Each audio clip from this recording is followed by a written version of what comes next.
Thank you, Sarah. We are so happy to be with all of you today on what, of course, we think is the hottest topic in the nation right now for us as research administrators. And we have an absolute power panel, as you can see here on the list. And I will tell you in a minute what they are each going to talk about here. But first, I want to share the session description. Next slide. So this is the session description that you also posted, and I'm glad to say we are sticking with it. This is coming to you from FDP's Foreign Influence Working Group. So the speakers you see here today are all affiliated with the Foreign Influence Working Group, along with our federal partners, of course. But I'd like to start before we get in even to the agenda with just a quick poll. So Sarah, if you can move us to the poll. Can you tell us who is attending the session today?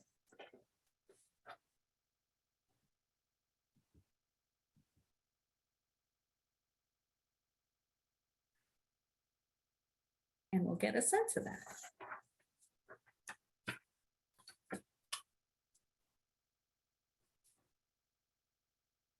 About 30 more seconds. And whenever you're ready, Sarah. Okay, so most of us are research administrators, but I'm glad to see that we have some faculty and some federal partners with us as well. So that's terrific. Thank you for doing that. Okay, next slide. Let's talk about what we're going to cover today. I'm sure that you all can imagine just how busy Jean Feldman and Michelle Bowles are right now, but we're just beyond grateful that they agreed to take a few minutes out of their really busy, hectic days to join us today to share updates and to take your questions. We're going to do that first, and then Jim Luther is going to give us a brief update on some of the science and security changes and developments that have occurred since the last time we met. As I told you, we're all members of the FDP Foreign Influence Working Group. And if you don't already know, we have two main working groups within our committee. The chairs of those working groups are going to share some of the really intense efforts they've been engaged in over the past few months to advance the state of the art as we consider at least reasonable and responsible management of improper foreign influence. First, Lori Schultz from the University of Arizona is going to talk with us about advances on the key Investigator Clearinghouse, which we've nicknamed KIC for short. And then Robin Steer and Amanda Humphrey from Northeastern University are going to talk about the Matrix for Assessment of Risk and Transparency project. We're going to end with a look forward, and we will save some time for question and answers. So if you can please ask your questions in the Q&A function as we go along, we will make sure and get those rounded up, captured, and then shared at the end of the session. We are going to ask questions, though, of Jean and Michelle after they've had a chance to speak. Since they may not be able to stay for the entire day, given their entire session, given their whole schedule. But we'll start with Jean and Michelle. So next slide. Jean, do you want to start us? Can you hear me? Yes. Excellent. Well, I also am delighted to be here with all of you today. It is always a wonderful opportunity to continue our engagement with the FDP. The FDP has absolutely been essential and critical, frankly, to NSF's implementation of its foreign influence policy and associated procedures. I know that Jeremy Leffler spoke on Monday and gave the NSF update. And so I'm not going to replicate the information that Jeremy talked about, but focus just for a few minutes on some key issues that we would like you to take home with you today from an NSF perspective.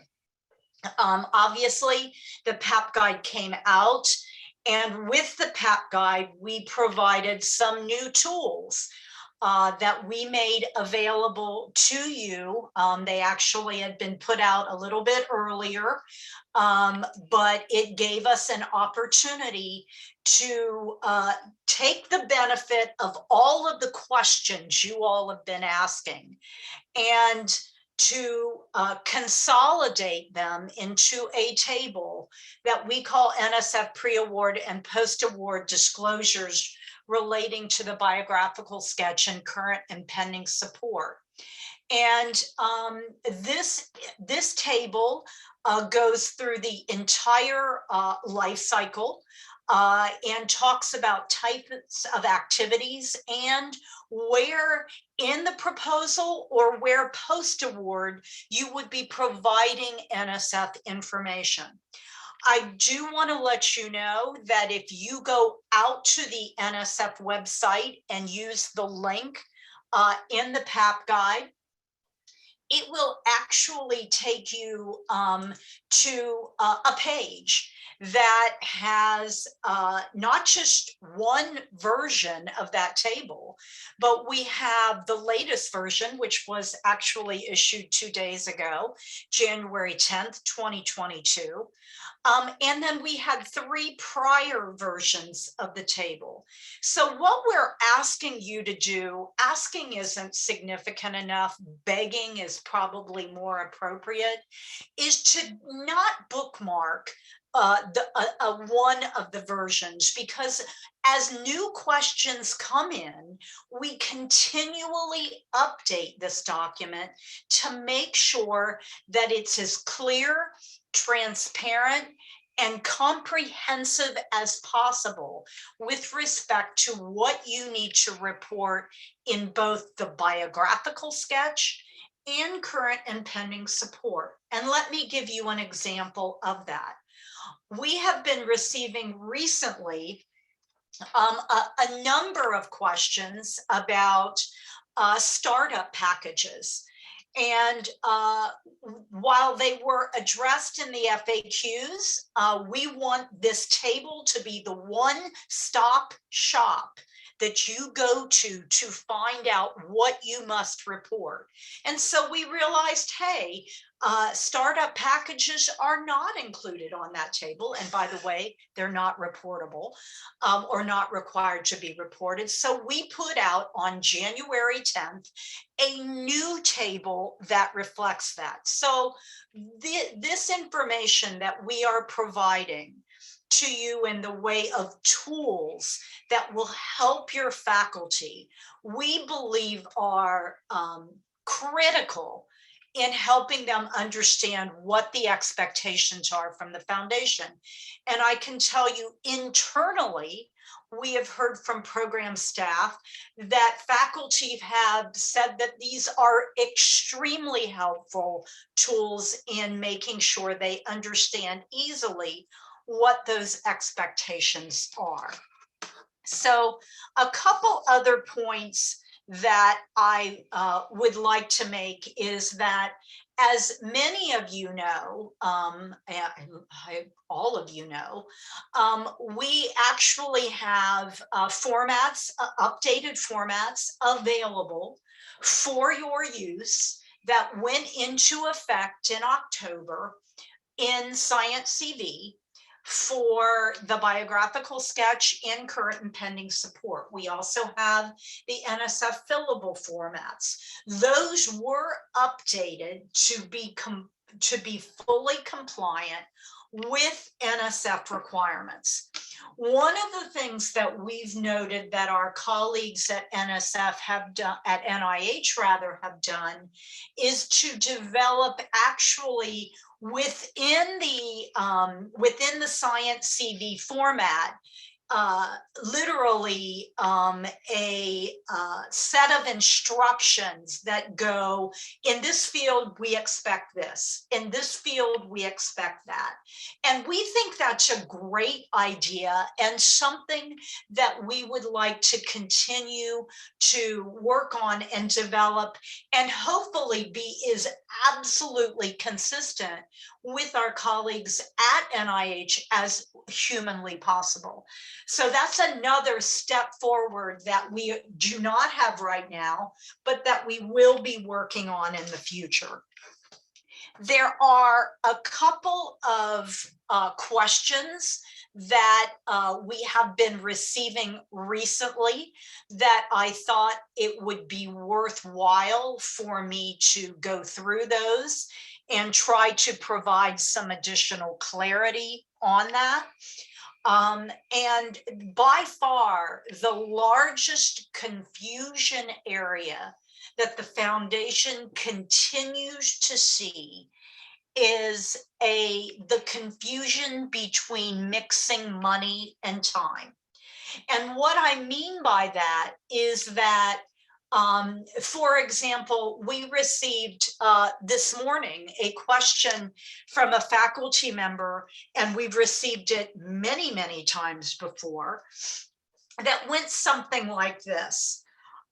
You tell me to report on my current project, but I don't have any time on that project. So therefore, I can't fill in the box in Science CV because it won't let you put in 0. When we go back to the individual, we always try to make clear we're not talking how much money you're asking for on the budget.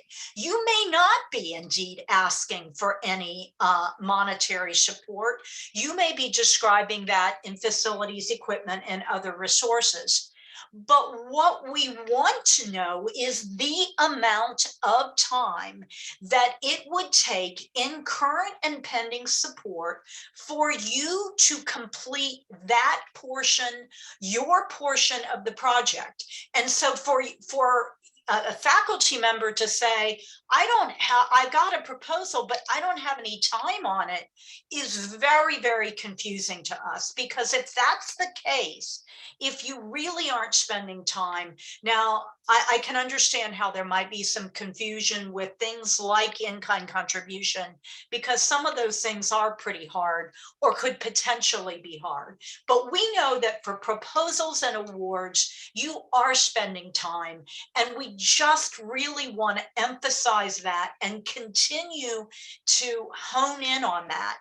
In the PAP guide, we actually put in language that said person months information included in current and pending support may differ from the person months requested on the budget for a given project. The information contained on the budget is separate and distinct from the information entered on current and pending support regarding how much time the individual is or is planning or has committed to spend on the project. So that is something that for the faculty out there, for research administrators, we keep getting these questions, and that is a fundamental issue that we really need you to understand. Current and pending support is to help a reviewer assess whether you have the capacity to carry out the research as proposed, as well as to assess any overlap or duplication.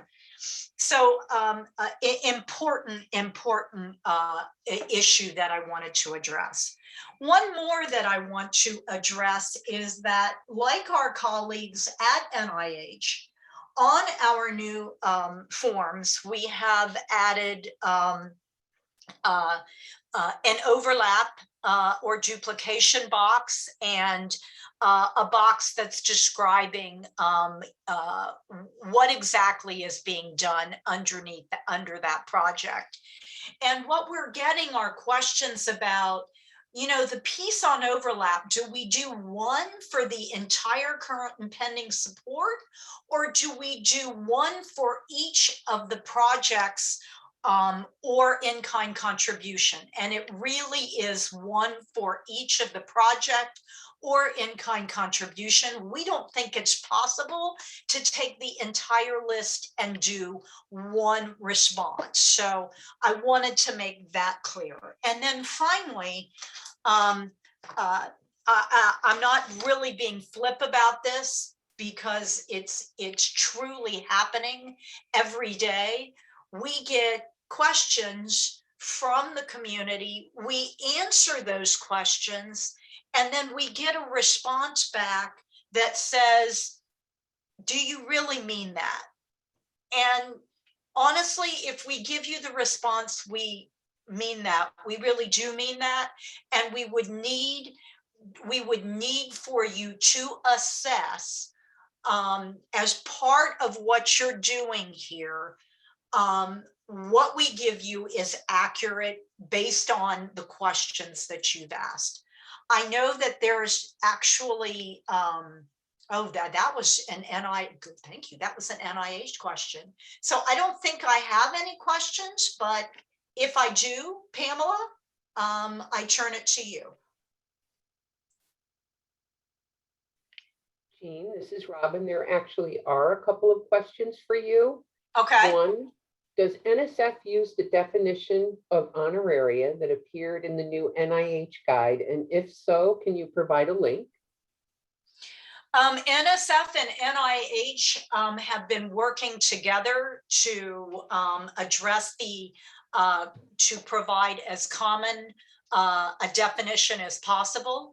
And we will be including a definition of honorarium that you will be able to see, because we're working on the next version of the PAP guide right now for 2023. And you will see that we have been working together, and there's a lot of symmetry in what NSF and NIH are defining as honorarium.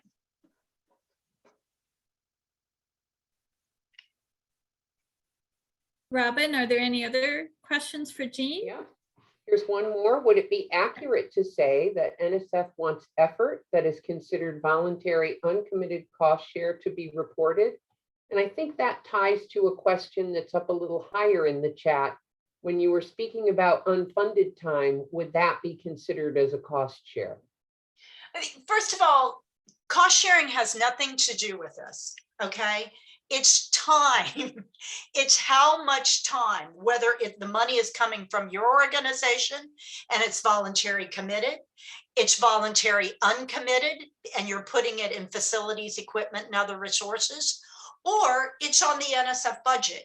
It's all about how much time is it going to take you to complete the scope of work on what you are reporting. That is what, and then that helps us to assess capacity. If we told you don't do anything that's involuntary committed or uncommitted, we would miss a lot of effort that faculty member is actually devoting to that particular project. So I would say focus on the time. That is what we're interested in having you focus on. Great, thank you, Jean. Thanks, Jean. So, you're welcome. And I'm going to stick around through the session, so I will be. Should any other questions come up? Yeah. So I put this in chat, but if I could just say it out loud too, if you have questions for the panelists, if you could please put those in the Q&A function rather than chat. It's just Robin is helping us with questions today, and it will make it a lot easier for us to round them up and get them to the right panelists. Yeah, that's why I was confused. I didn't see any in the Q&A. So right, exactly. Anyway, but feel free to use chat to if you have comments or other things you want to use that for with each other. It's just fine. Michelle, so you're next. We do have two questions that was just put in the Q&A for NSF, if you want to finish that before Michelle's update. Why don't we just go ahead and go get Michelle started, and then after that, if there are others, because I want to make sure she has sufficient time to cover her. Sounds good. Hi guys, can you hear me? We can. So. All right, can you see me? The sun is in my eyes. Yes. Okay. All right. So thank you so much for having us. I'm along with Jean, always honored to be here to provide as much information as we can. as it relates to the foreign interference space. Jean and I have worked extremely hard over the last few years. You guys know that that we've really tried to work really hard to truly harmonize, align ourselves with the forms, align ourselves with the placement of things, align ourselves with the terminology. And then, of course, there are always going to be some differences. And as we work to continue to improve on our harmonization, I think where we will end or land is that Jean and I will probably be as close to together as possible. And that can be very dangerous for the two of us. But I want to remind you guys that NIH has been giving a lot of presentations and feedback related to our changes to Forms E. We also have reminded folks that while the updates have been out for a while, that effective January 25th, which is up and coming, NIH will require our supporting documentation for the copies of the contracts and agreements that are specific to senior key personnel within our other support. We also want to make sure that those contracts and agreements are in English and must be translated prior to providing them to us. And we want to remind folks that the immediate notification of undisclosed other support, meaning when a recipient or the researcher, the senior key personnel on an active grant fails to disclose other support information that outside of just in time and the RPPR, that we want the grants management official to be notified as soon as that information becomes available, at least within 30 business days. So I want you guys to be reminded of those pieces. NIH has tried to be very diligent in updating our FAQs and trying to answer as many FAQs as we can. You can imagine that the number of FAQs that we're receiving is just overwhelming. And we've tried to be very clear in our disclosure table, which was published with the NIH grants policy statement and linking back to our OER website. The disclosure table is very, very clear on what we believe is clear, I will say, on what activity needs to be disclosed and where that disclosure needs to take place, where within the application it needs to take place, whether it's the biosketch, whether it's the other support, whether it's financial conflict of interest. And so we really took a lot of time to go through with our colleagues at NSF to identify those areas that we believe, activities that we believe needed to be highlighted. We know that we might not have hit them all, but we do ask in our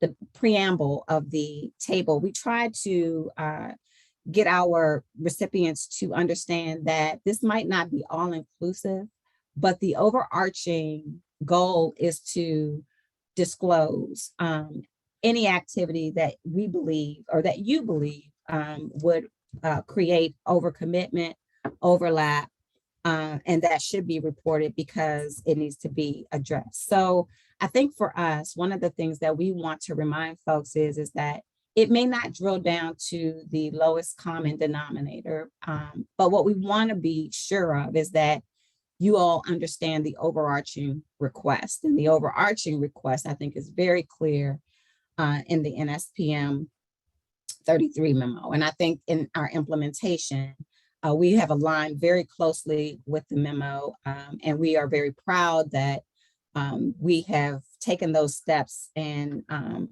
we don't have much more in terms of the changes to be made as it relates to the memo. We do believe that there may be some nuances that we might have to correct or we might have to update, but for the most part, we're very comfortable with where we've landed as it relates to NIH's implementation. And we do hope that we can continue to provide resources, continue to update our FAQs, continue to you know, if there's an opportunity to modify or nuance forms that you all may find helpful, we are always willing to do that. I do know that with the other support, we do have our certification requirement in place. And then we also are looking to, in the future, probably within the next fiscal year or so, to be adding a certification requirement to the BioSketch as well. So I think for NIH and NSF, we truly have tried to align. We truly are trying to make sure that that we minimize administrative burden, but also provide protections for both the recipient community as well as the federal government. And so with that, I really don't have much more to add. I do think, though, that spending time trying to go through our forms, spending time going through the NIH update, looking at our FAQs, if you all are not clear on FAQs, we would ask that you all submit the questions, but be reasonable, because there are some times where we receive questions that we believe just using your professional judgment and looking at the instructions. That's why within NIH, with our BioSketch and everything, we tried to go step by step. This data element requires this, and we tried to tell you what needs to go in that data element, giving you instructions by data element, because we really want to be able to say that we've done everything that we can to help everyone understand and crystallize really the overarching need here. I think that whenever in question, or whenever you have a question, whenever in doubt, really feel free to reach out. But I do think that there are some core principles that we and our recipient community should be looking at as we are looking at the requirements, and not asking these very detailed questions that, honestly, if we look at your policies and our policies and marry them, there's probably a really reasonable response there. And like I said, if you think that you need to report it, report it. And what we'll do is say that's not needed, and then start capturing those kind of threads where, oh, okay, they've been consistent about you don't have to report this thing, right? And then that then becomes the standard. And then we can update our FAQs and instructions to help inform those pieces. I think together we have to work to find out what really are we looking at. And if you get a rash of no's, that means that literally that doesn't need to be reported. Jean and I will probably confer and talk to Dr. Lauer and Rebecca and others to make sure that we're in line with OSTP, and we go from there. But I think we've done a really good job within the leadership of OSTP and NSTC with coming up with some really core principles and implementing those together. Now, many of you know that we've been in this administrative burden reduction life for a long, long time. But I think, honestly, this is truly the closest we've ever gotten to true harmonization, honestly. So I'm really proud of that little piece, if nothing else. And so with that, I will turn it back over to my good friend Pam, and I will mute myself. Thank you. Thank you, Michelle, so much. And we entirely agree with that position, by the way, and you're going to hear more from us on what we think on that later today and tomorrow. We have no doubt whatsoever that we will be hearing from you. It's predictable. It's pretty predictable. So, yeah. So Michelle, if you want to stay on camera, I don't know if Robin, if there are any questions for Michelle, and then we'll go back and finish the questions for Jean. Yes. How does NIH define students and postdoctoral researchers funded by external entities? Hey, Robin, we're having a real hard time with the sound on that. You want to go try again? Can you hear me now? No, it's still doing that. It's like you're underwater. Wow. Okay.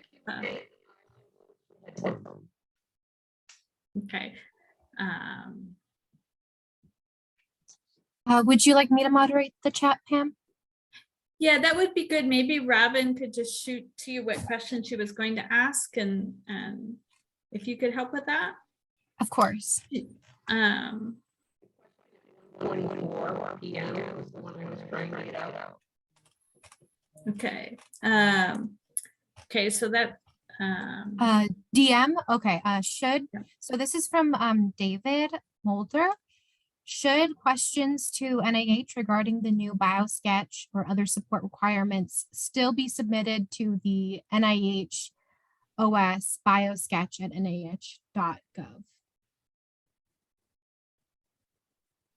Yes, you can definitely submit those questions still to the OD, the Office of the Director email address, and also include the grants management official as well. thank you. Can you hear me now? No. Robin, we're still having the problem, so I think we'll continue with Sarah for the moment. We've got about 5 more minutes or so for Q&A on this portion, and then we'll move to the other speakers so we give them time, and we'll finish any last questions at the end. So, Okay, I'll just go down the list, but Pam, you can press in the Q&A section, the little button that says answer live, and it will notify me which ones you would like to be answered. okay. Or we can also, you Yeah. know, do the selection also and help out there.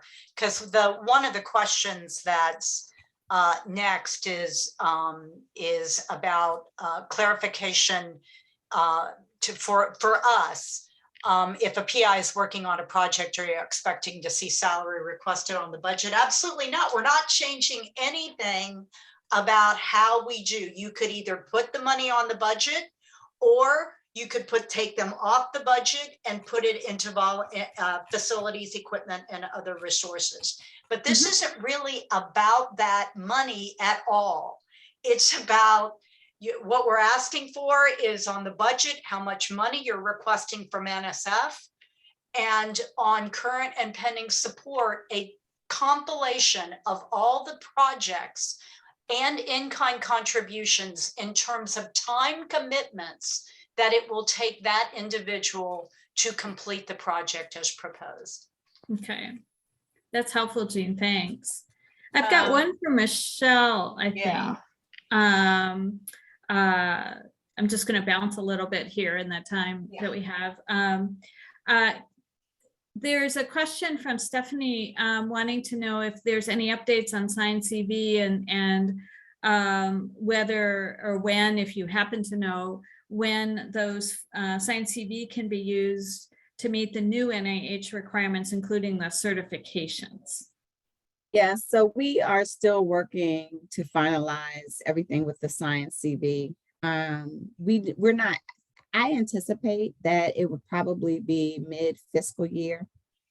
But right now we're still pulling everything together just to make sure that we're aligned. We've been working very closely with Science CV and NSF as well. We've had some really helpful meetings. And it is our hope we can do it jointly so that it's the same. Yeah, we're really trying. Yeah, we really want to make sure that we don't start ahead of each other, but we're making some really good progress there. And I have to say that Jean and I are splitting our time with really working with Science CV and getting that piece together, as well as trying to come up with some Uber forms and things within our own co-chair stuff that we're working on too. So we are really trying to split that time, but you will hear something from NIH, and I can't speak for NSF, but you'll hear from NIH in the near future about what that will look like. Okay. So I'm going to ask 2 more, and then maybe we'll move the rest of them till the end. Michelle, how does NIH define students and postdocs funded by an external entity? If funding, I think the question is really is if the funding for those individuals is already flowing through the grantee organization. For example, that person got a foundation fellowship. Would that be considered funding from a third party that needs to be reported, or is that considered institutional funding?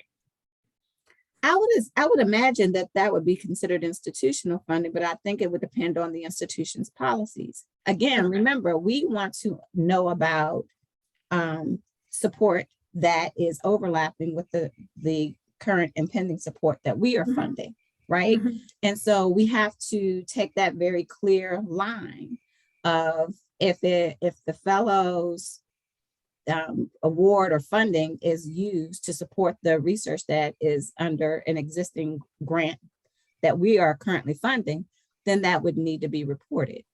Mhm. It's really about overlap, and it's really about disclosing information and disclosing support that NIH is already providing funding for, whether it's through a research lab or whether it's through the fellow assisting, they got the fellowship or they got the funding and it helps support the research that NIH is funding. I think we just have to keep those lines very, very clear. Okay. Okay. Okay, and then maybe the last one for right now, and then we'll have some at the end too, is I think people are still struggling, Michelle, with what's an acceptable electronic signature and what's not an acceptable electronic signature as they move into January 25th. Could you perhaps reiterate for the group what you would consider to be acceptable? So I believe, and I'm going to refrain from answering that because I believe we said, because I'm being recorded, only because I'm being recorded. I believe we said that it needed to be a certified signature, but I'm not sure where we landed with that one. Let me take that one back Sure. and I will make sure that I respond. I'll stay on so that I can at least send a written response to that question. That would be terrific. And we do have a number of other questions that have come in. So in the interest of making sure the other presenters have time, we'll move forward at the moment, but we'll cycle back at the end relative to that. Thank you for being able to stay with us. That's great. So, okay, next slide, Sarah. So we wanted to have a quick poll for all of you about your awareness and familiarity with NSPM 33. And so Sarah's going to put that poll up now for people to answer. But we really also wanted to take the opportunity here to extend an invite to everybody that's on this call for a newly added FDP session for tomorrow. Where we're going to cover basically what's in the guidance. So Jim Luther and I are going to make a attempt to describe what's in the new guidance in 1 hour or less. Wish us luck, because Michelle and Jean and their colleagues have been really busy and providing amazing information and guidance in that document with their other colleagues. That session is going to be from 3 to 4 Eastern time. And you should have already received a registration link yesterday from David Wright. I'm sorry that we couldn't have put that session on earlier, but of course the guidance wasn't out when the FDP agenda was first released. So we decided though that everybody definitely needed information around that. We do, just so you know, that's going to be mostly an awareness session, educational session, but we do certainly plan to have additional FDP engagement opportunities with our federal friends here in the coming weeks as we work to engage on what it is, how FDP can best assist with an SPM implementation. So stay tuned to your emails on that as well, because we will definitely be both working with our federal partners and working with all of you to make sure that we have rich stakeholder input as this goes forward. And we certainly know that our federal partners are open and welcome with that. So Sarah, do we have people that have responded?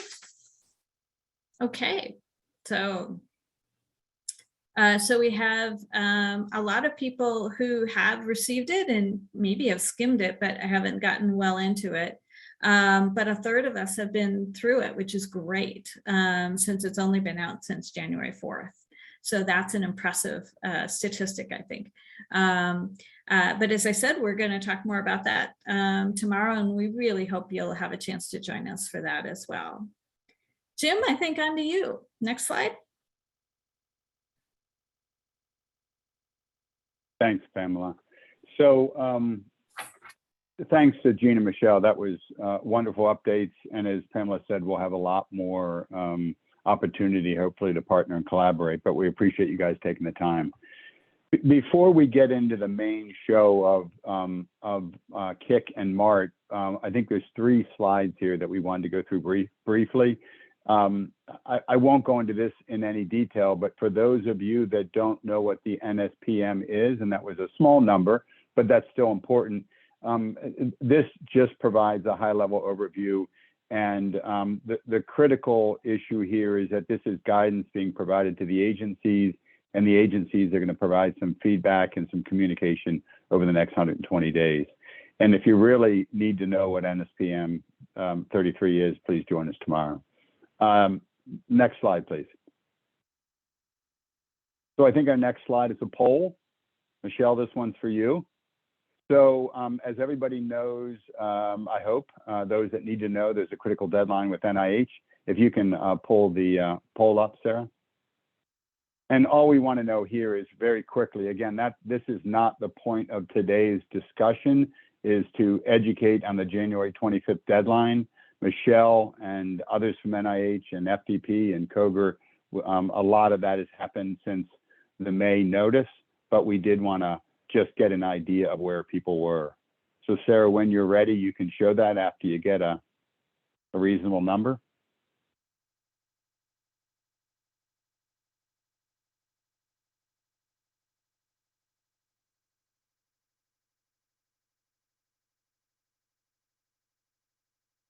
Okay.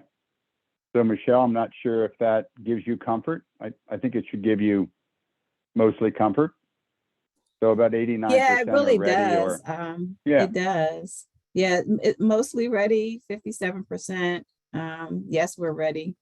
The 11%, I would love to gauge the challenges in the community by which this is impacting. Because this has been discussed for a while now. So it may be something that we can assist with. Great. Next slide.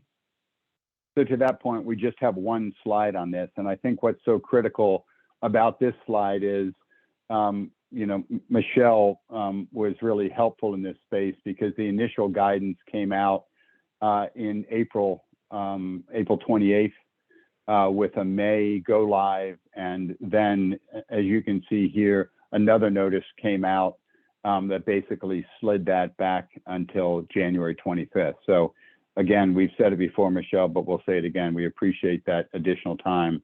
It helps us and it helps us help you. So we appreciate that. So there's links to the notices. And if you have any questions, you can certainly reach out to Pamela and myself, and certainly Michelle and her staff stand ready to help. Next slide. This is very, very brief. This only impacts a small number of individuals, generally speaking. I would, Jean and Michelle, I'll throw this out for you to ponder as I go through these 2 slides. This DARPA risk matrix does beg the question, is this something else that other agencies are considering?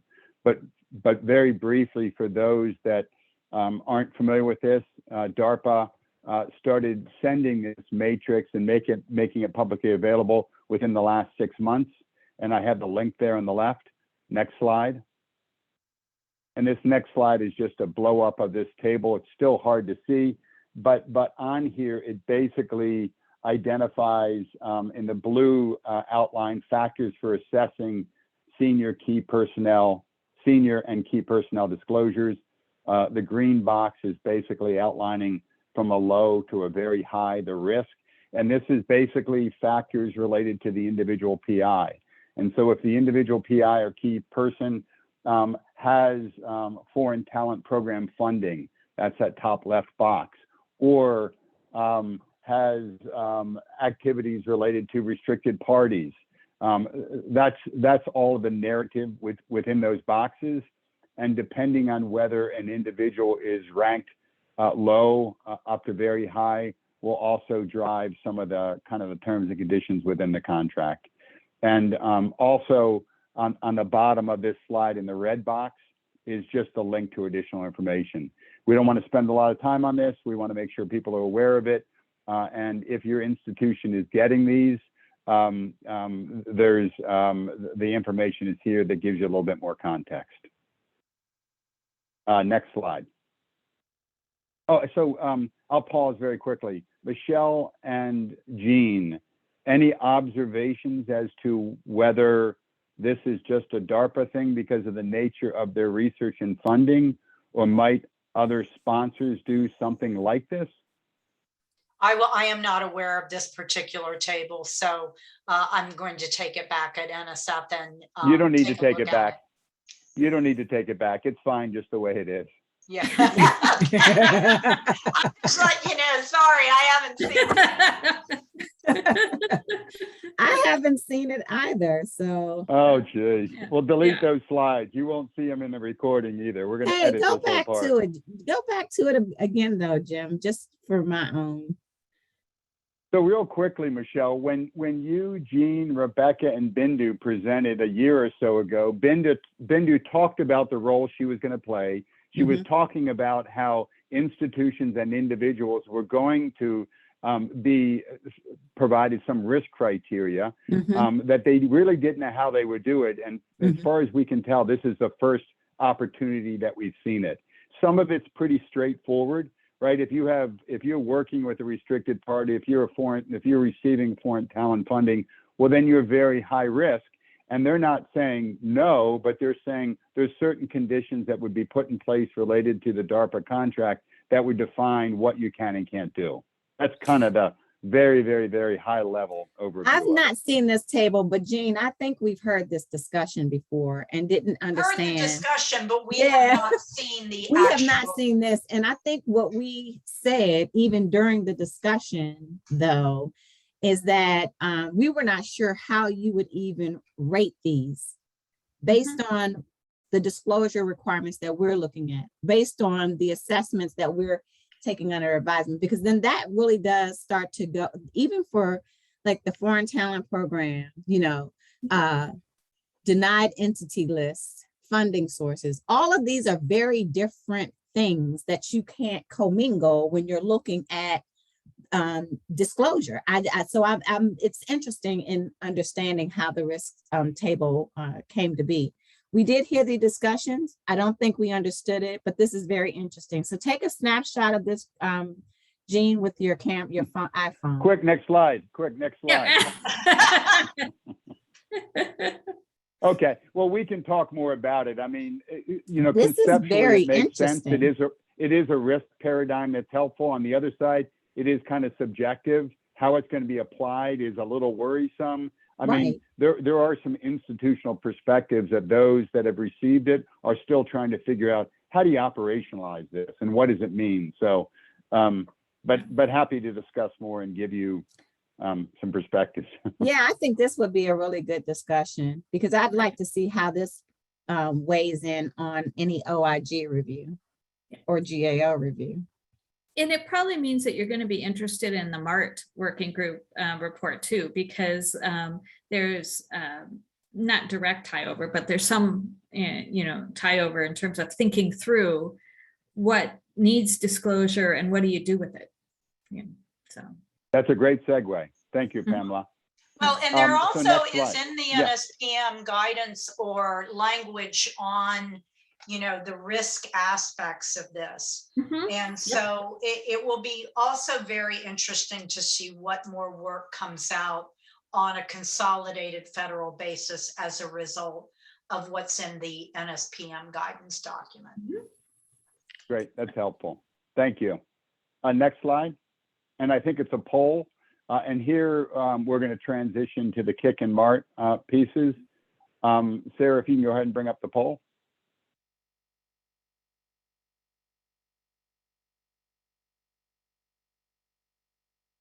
So very briefly, we talked about this in the past. Lori, Rob, and Amanda are going to give an overview on these two work groups, but just wanted to get a level of familiarity to Kik and Mark. So very briefly, we'll do that, and then Lori, I'll do the pre portion of kind of introducing you as we get these last poll questions up. But I'll introduce Lori. I think, Lori, you spoke about this at the last meeting. And now what you're doing is providing an update. So we appreciate that. Sarah, if you can show the, okay. Oh, good. Well, Perfect. that's helpful. That's helpful for you all to provide some context. Lori, it's all yours. Thank you. Great. Thank you, Jim. And I was going to make a little bit of a joke because I cannot think of a better clue that I am a research administrator than my highlighted and flagged copy of the OSTPM guidance that is already looking very well worn since I've gone over it so many times. And could I get the next slide, please? And probably, yep, the one after that.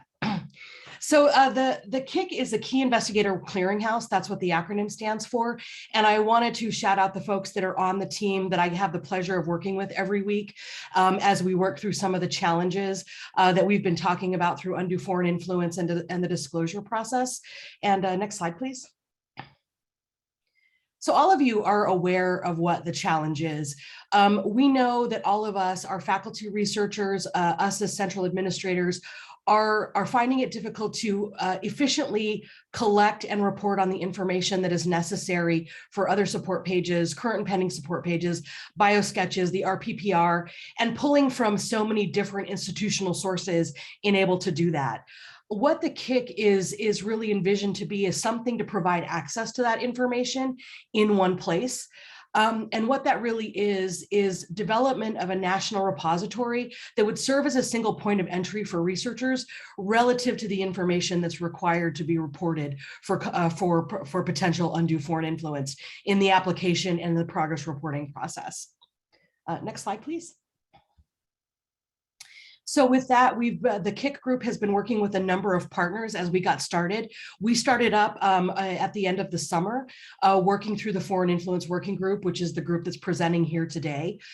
We also have representation from COGR, the APLU, and AAU. This initiative actually started with a conversation with the AAU about the initial blog post from Dr. Lander in August about how this work is a high priority to solve this for researchers and try to reduce burden on something that is very important to research security, but also presents a lot of challenges in creating that information, as we just discussed. And next slide, please. So you all might remember that in August, Dr. Lander issued a blog post about developing clear and effective implementation guidance, which is, this thing that you can't see very well on my screen. And so in reading through that, we started meeting with the AAU, APLU, COGR, and others to develop this idea of a sort of a CV repository and what a sort of a solution could look like broadly, and also what it could look like scaled down a little bit into an FTP demonstration with abilities to scale up across larger and smaller institutions so that everyone could use this effectively. Next slide, please. So we meet weekly. My meeting just before this was actually a KIC meeting. We have had a lot of meetings with external partners because one of the things that I'll talk about in a minute is how one of our thoughts around addressing burden, particularly to faculty members, is that we don't start from scratch. We minimize data entry wherever that's possible for the case of the faculty researcher, and that we use things that already exist to populate this information. So we have met with ORCID. We have met with AAMC's Convey, which many of you may know is a disclosure system that the AAMC uses it started life as a disclosure process for publications in that realm, but now some institutions are actually using it as their COC disclosure process, and it's an online form that collects a lot of the information we're talking about when we're talking about making disclosures around undue foreign influence information. And of course, we've also met with the Science CV team because a lot of the work that they've done to create a data model for the information we're talking about is something that we would need to make something like KIC work. What we have done so far, and I will get to the purpose and principles in just a few minutes, is we have drafted a purpose and principles document to share with our stakeholders and partners and get feedback. We have also finished a high-level system description, like at a 50,000-foot view, what does KIC look like? And I'll go through some of those things in a few minutes. And we are working on a data dictionary to capture what the data elements look like, both at a sort of a definitional level, but also at a practical system level, like I need appointments, I need date fields, this field is alphanumeric, like getting into the weeds on what an actual data dictionary looks like for the information that needs to be reported. Next slide, please. So these next two slides are the principles, and I won't read them completely, but I'll run through them really quickly. And one of the things that I was glad to see is that so much of what was in the principles that we drafted in November is part of what's in the OSTP guidance that came out last week. So again, reducing administrative burden wherever possible.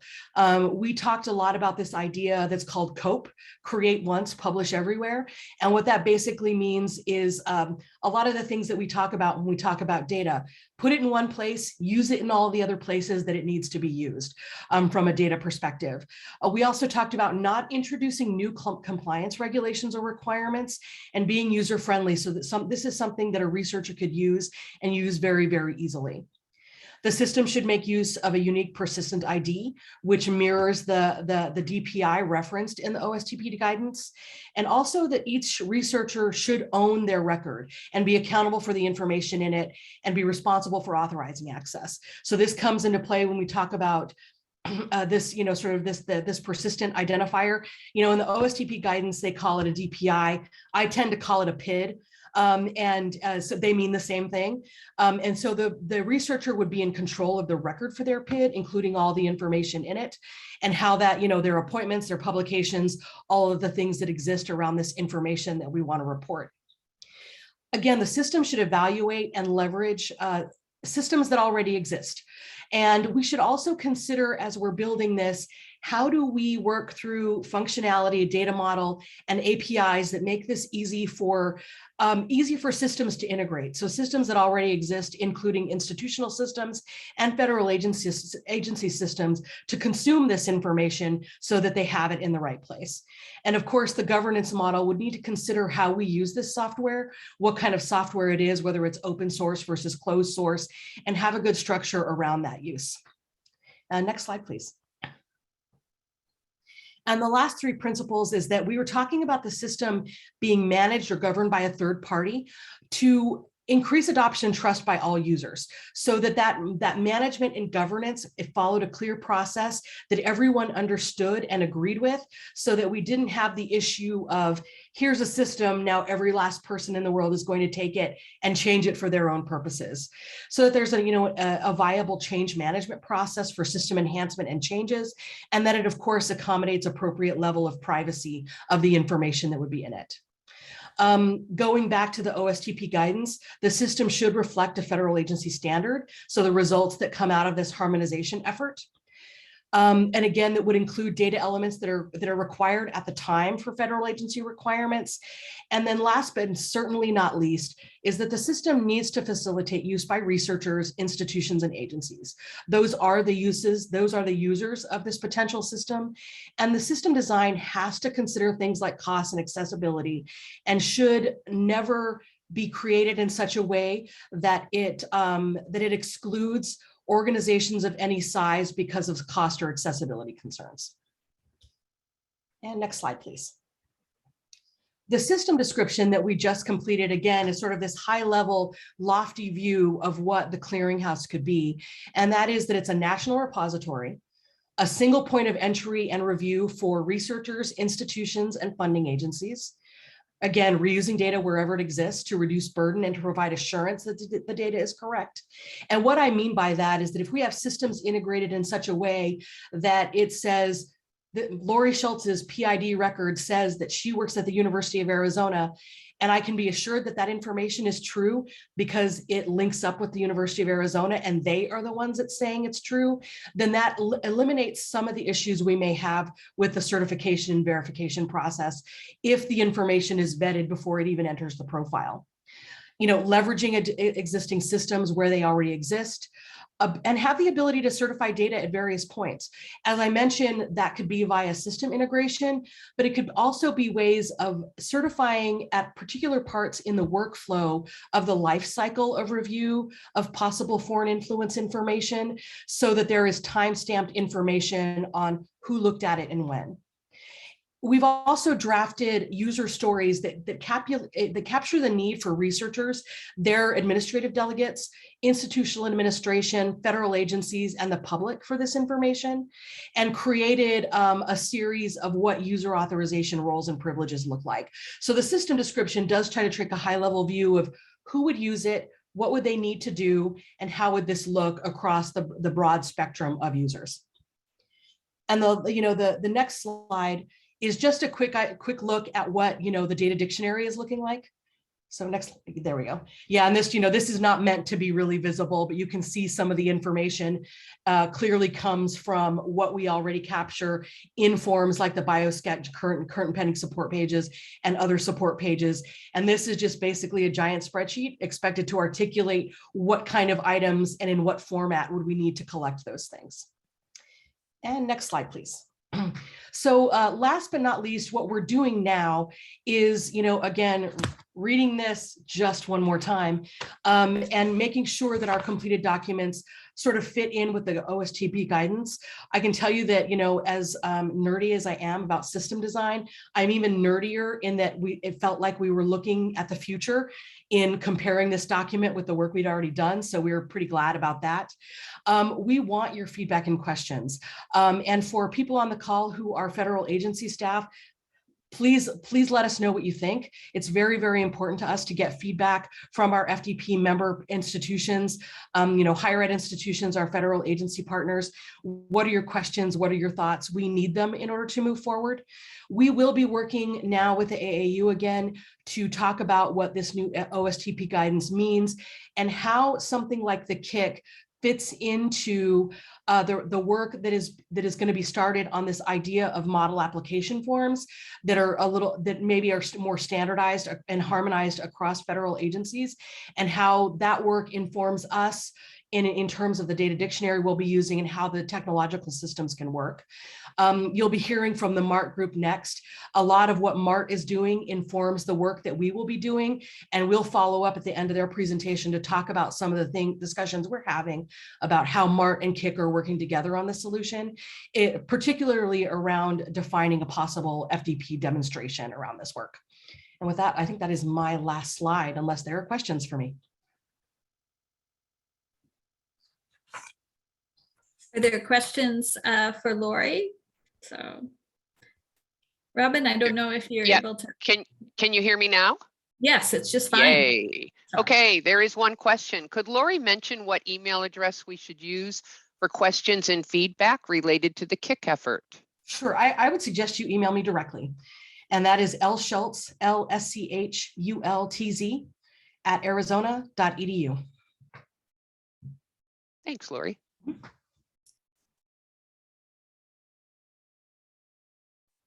Any other questions? Lori, thanks so much for this. You've just been an amazing chair of this group, and really, I think have led all of us into the future with your own vision and work on this, and really made this come alive in a very short period of time. So let me just take this opportunity to thank you. Thank you, Pamela. I appreciate it. Okay, I think we might be ready for Mart. Amanda or Robin? Yeah. Hi, everyone. So depending on your coast, good morning or good afternoon. And I'm going to start the talk about MART. And if we could go to the next slide, please. First, we did change the name. If you attended the fall FDP meeting, you know that we were formerly called ARAM. And since what we're doing is developing a collaborative tool to be utilized by faculty and central administrators, we decided that ARAM might not communicate the collaborative nature of what we're trying to do. So we changed it to MART, which is matrix for evaluation or assessment of risk and transparency.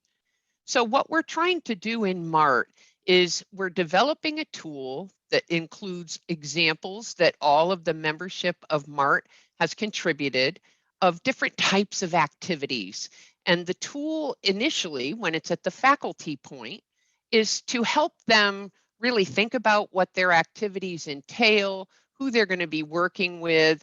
And we've designed the tool to help them make a determination, is this a provision of service or if it's research? And if it turns out that what they're contemplating doing is research, then we've guided them through, is it a reportable activity, or is this something that maybe you need to have some further conversations with your institutional officials to better determine the nature of that activity? We did meet with COGR last week for a preliminary meeting to determine what kind of overlap the MART group might have with activities that are going on in COGR. And we've determined that we will start establishing standing meetings between some of the membership of MART and members of the COGR community. And with that, I'd like to pass off to Amanda Humphreys, my co-chair. Next slide, please. Hi, everyone. So just to flesh out that anticipated deliverable that Robin mentioned, what we're hoping to generate is a simple decision tree tool that really would focus on helping faculty to self-assess as a first stage, and then hopefully know when they needed to reach out to their institution. One of the things that we thought could even further amplify the value of the tool would be if this were something that got programmed into, say, Qualtrics or REDCap within the home institution, and it would convert it to an online questionnaire with simple branching logic and automatically notify the central office, hey, please reach out to this faculty member. They may have a disclosable collaboration that they need your guidance on, or you should follow up with this faculty member to make sure that they make a disclosure in a timely fashion.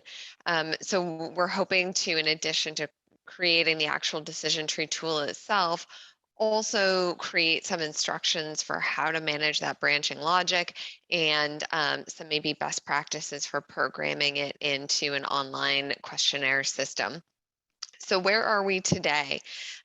This is currently in development. We've been meeting every other week.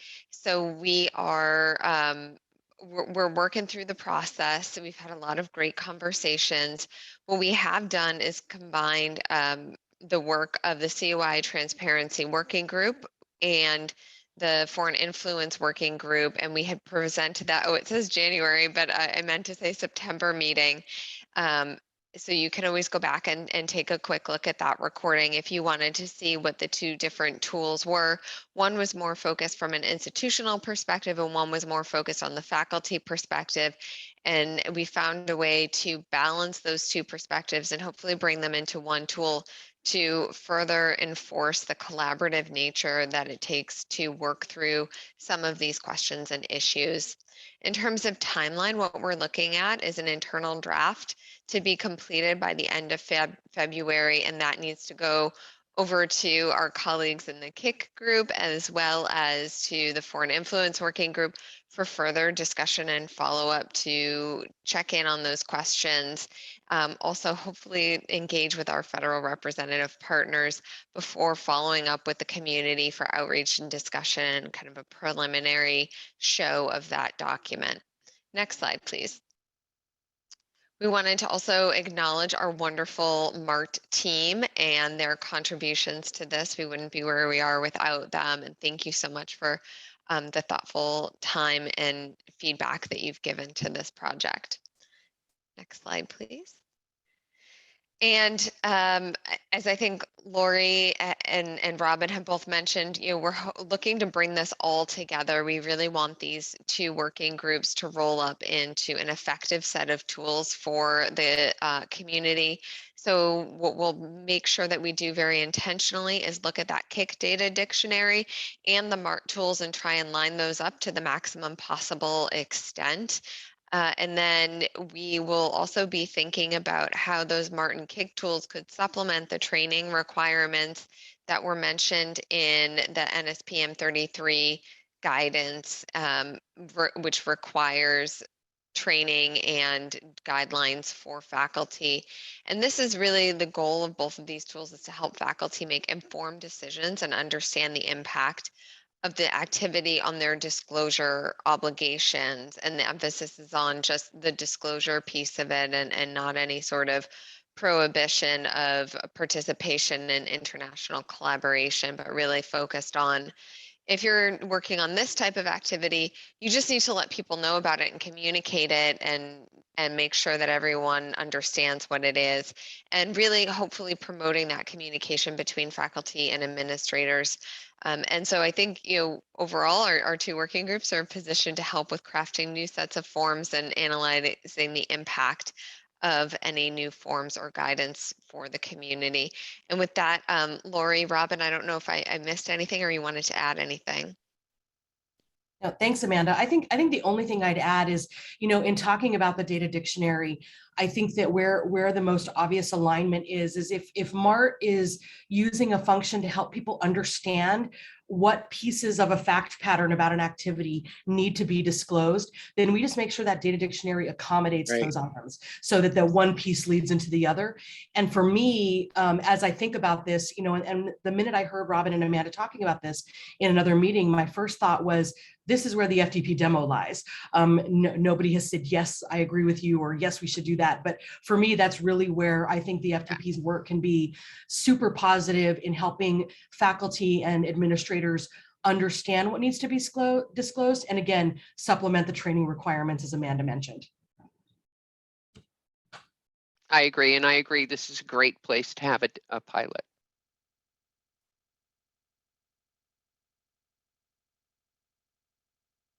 I think our next slide puts us back to Q&A.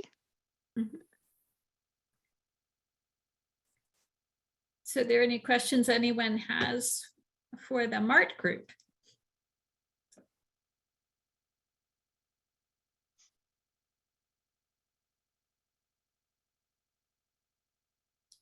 Okay. I do have a question. I mean, did I understand that like a wonderful end state would be MART and KIC talking together? In other words, yeah, okay. Yep. That's where I thought you were going. So KIC might have data points in it that help trigger decisions within MART. Mm-hmm. Correct. And I think the reverse is true. I think MART is also an entry to KIC on, I'm a researcher, do I disclose this? Yes, okay, let's do it. So yeah.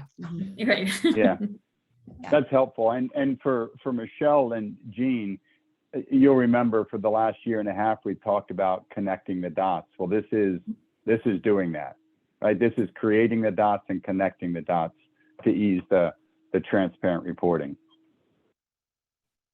Yeah, this has all been very helpful. My issues are much more practical ones, like how does one get the information in a proposal? How is it then certified? I mean, so those are the kinds of things I have, and look forward to those further discussions. Mm-hmm. Right. And we share those questions too, Jean, that, to make it optimally useful, it needs to be a complete flow. Yes, it does. A big picture. It really does. So that's just my only point. Yeah. But of course you have to create something to get it to flow. So That's right. No, that's fair. That's what they're busy doing. And one of the things that KIC is working on right now that I'm happy to share with you is kind of a visual of how that might work, where in the workflow the certification processes would live, because we know that it's in more than one place and we know that it's at more than one time. Mm-hmm.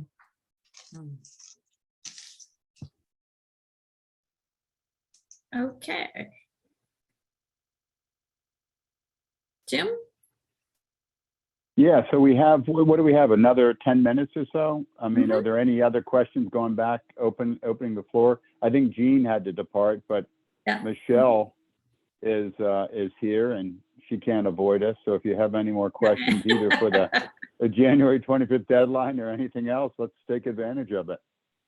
I do want to mention that Michelle and Jean were so kind as to answer a whole lot of questions in the online Q&A feature. So you can look there, but we'll also do a summary of those questions and answers afterwards and make that part of what we post after the session. So that if you didn't have a chance to see those answers yourself, you'll have that chance. I'm also going to say for NIH, we have like a huge posting for FAQs, and some of these questions that are coming in are absolutely in the FAQs. So I admonish folks to take the time to just take a look at the FAQs. If you still have questions about your question because we didn't answer it correctly, happy to circle back. But a lot of the questions are definitely within our FAQs here. Absolutely true. And we're still adding to them. So Michelle, I wanted to go back to a point you made before. In fact, I wrote it down about the I concept can't hear. of core Is principles. something going on with the mic? Can you hear me now? Oh, that was a joke. Sorry, I missed it. Okay. Yeah, what I was going to comment on your previous comment about core principles, right? You know, for years, there's always been a tension between institutions asking for like crazy explicit levels of detail, because often our faculty ask us for specific situations, and you know, the federal partners providing enough information and allowing us to interpret, use our internal policies, you know, specific to an institution, and so forth. So, but let me give you one example of just when early on somebody asked about honorariums, right? So at many institutions, honorariums are considered non-compensatory. They're not for work performed. They're a token, right? They're a show of appreciation, like a coffee cup, but it might be a couple $100, right? But it's not considered compensation generally at many of us. So NSF says it's not reportable. Your table says it links it with like 4 or 5 other characters saying it is if it's related to your research endeavors. So that's an example of where, you know, you're probably going to get some questions because of the nuance related to that. So just giving an example of how we too want to use core principles that let institutions use their internal policies, procedures, guidance to apply risk, to look at things and make the decisions. But there are a number of things that you will get specific questions on like that. So I just bring that up as an example. Yeah, because I think what you're going to find is you know, NIH and NSF, like we said, have aligned ourselves with that. And what we want to make sure of, it goes back still to me, still to the core principle of if it is promoting your research activities and, you know, you are providing a service that may overlap or may, whether it's scientific overcommitment or whatever the case may be, it needs to be reported. The challenge that we're having is pretty much a balance, balancing this, right? It's really a balance act because we don't want to drill down into the details. We want to stay high up so that it gives the institutions an opportunity to look to see, like, does this really overlap or promote the same science or the same endeavors that we're doing under an NIH funded grant or study? And if that answer truly is no, it really isn't, then that's something that we believe the institution could provide documentation to support that it does not. And I think we would be okay with that. I think we've talked about this a lot, Jim, and that is, you know, at the outset of trying to make sure that disclosure and transparency is of the utmost focus. We might be doing overkill. That's why I said from the beginning, if it's not in the NDAA or in the NSPM and the implementation requirements from OSTP and NSTC, by which both NSF and NIH lead. Mike serves for the NIH executive and Rebecca Kaiser for NSF. I think we will be able to look across the board to see, well, maybe this needs to be clarified, or maybe this is not what we really intended, and be able to help in that space. But I do believe that, if it just has to stick to those core principles. And if there's a question, again, we have to just have that discussion. Some of these are really going to be on a case-by-case basis. And that's what I find, that the case-by-case basis is not really the norm. We drill off into these case-by-case basis, and we don't stay at the higher level, which is disclosure and transparency. That's helpful. Michelle, Thank we you. do have one more question for you. How is NIH interpreting the harmonized forms requirement? Will this truly be a one signee form for all agencies? And is this something that FTP can help with? I'm sure at the time that the implementation takes place, we will definitely engage with FTP. I think that's a very good idea. It's not really NIH's interpretation. It's no, it's not NIH's interpretation. I will say, from our activities, we do see this going in the direction of some sort of Uber form and instructions that inform those data element requirements. But I think that OSTP would be in a better position to address that, because that is definitely within their authority, and they'll be talking about that at some. I'm sure that question will come up and they can answer that directly, but it's really not an NIH interpretation. It's really us looking at what OSTP and NSTC put out, and then us following that direction and guidance. And Jean and I are definitely the co-chairs, along with Ryan Donahue from OSTP, on the disclosure requirements, and whatever comes out of that, we'll be the ones working with it, and we'll be happy to work with FDP as well.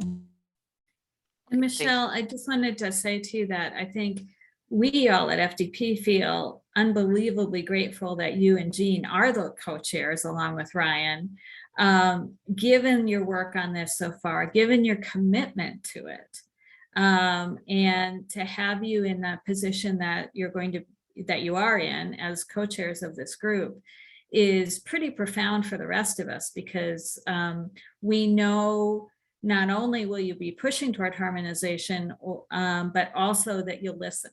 And that's pretty amazing. And what you said at the onset, where you really feel like this is an opportunity for harmonization that we've never yet been able to achieve.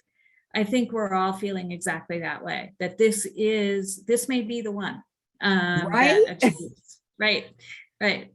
What we've all been talking about, back in the days of Public Law 106, 107. 107, like we were visionaries. Who knew, like 20 Yeah. years later, this would really come to be. But I think we've all, with FDP and our institutions, we've really truly partnered. And I mean, I think about some of the policies that have, and some of the requirements and things that we've talked about, that we just wanted to make this thing go away or make it better. And like, we're seeing some fruit of our labor. So I'm really excited about it. Yeah. To that end, though, Michelle, do you expect to see the same level of harmonization beyond NSF and NIH? And that's just that is not meant to mean anything other than a straightforward question. That you and Jean are great partners, Rebecca and Mike are great partners, NIH and NSF are great partners, and you've done that for years. And DOD and DOE and some of the others have different cultures, different rule books, different things. But do you see broad harmonization across beyond NIH and NSF? And if there's anybody on the call, if there's federal partners on the call, we'd love to Yeah, hear that I as well. can't speak for other agencies, and I know what I've seen in the working group, and I know what OSTP and NSTC expect. So I would imagine that we will probably see more true harmonization than we ever have seen, but I don't know how many of our federal partners, how that's going to play out. I just really, I don't feel comfortable with answering that way. Yeah. Sure. But one of the things I'll say is, we talk about, this has been this thing of NIH and NSF really partnering, Jim and Pam and others. And I think you guys know, like, we've tried in so many different spaces. I'm going to say that this is the one time that Jean and I literally have sat side by side and decided, I'm not going to call it this anymore. I'm going to call it what you're calling it. Or I'm not going to do this anymore. I'm going to do what you're doing. Now we're still having a little tiff about other support and pending and current and pending support.